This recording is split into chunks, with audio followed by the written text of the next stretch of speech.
台语声音学院配音班是由公司台语台、宝岛联播电台，也有动画特效协会做伙来举办。即马30位学员经过4个月60点钟的训练，已经看到真好的成果。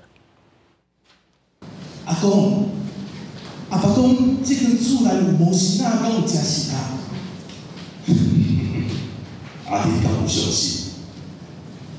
我感觉足合的呢，世界上哪有无钱啊？这款物件啦。 一个人用无共声音扮演几难角色，转换甲成煞拍，这是台语配音班的成果发表。近2年来，望爱台语配音真受欢迎。公司台语台就业界自6月开办台语声音学院配音班，希望会当栽培台语配音的人才，嘛写真侪无共领域的民众来报名。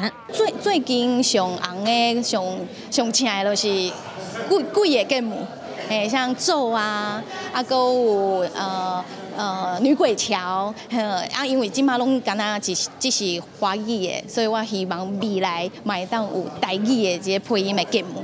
像秀玲本身就是节目的配音员，伊对台语真有兴趣嘛，希望未来会当有愈来愈侪台湾节目有机会通用台语配音。另外，也有单纯为着兴趣来报名上课的学员，伊表示家己聊落去，才真正体会到声音工作真系无简单。过去我拢感觉讲台语无遐尼困难，嘛感觉讲这配音工课虽然看起来是真趣味，来了才知影讲。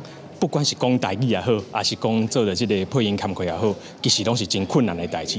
课程拢总20节，包括变音技巧、网架配音、戏剧配音等等，邀请真侪为业界的专家来上课。亲像讲师之一个资深声音导演林凤雪就指出，有通建立系统性学习的学习是真要紧的。有的就是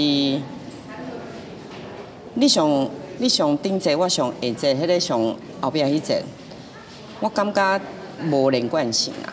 即马颠倒是规个较完整，会当甲学生囡仔讲，恁爱注意一下哦。配音班的学员拢总有30位，经过4个多月的训练，总算是摕到毕业证书。台语台台长卢东希嘛表示，希望透过台语配音班，通协助业界找到需要的人才，和台语伫咧无共领域开枝散叶。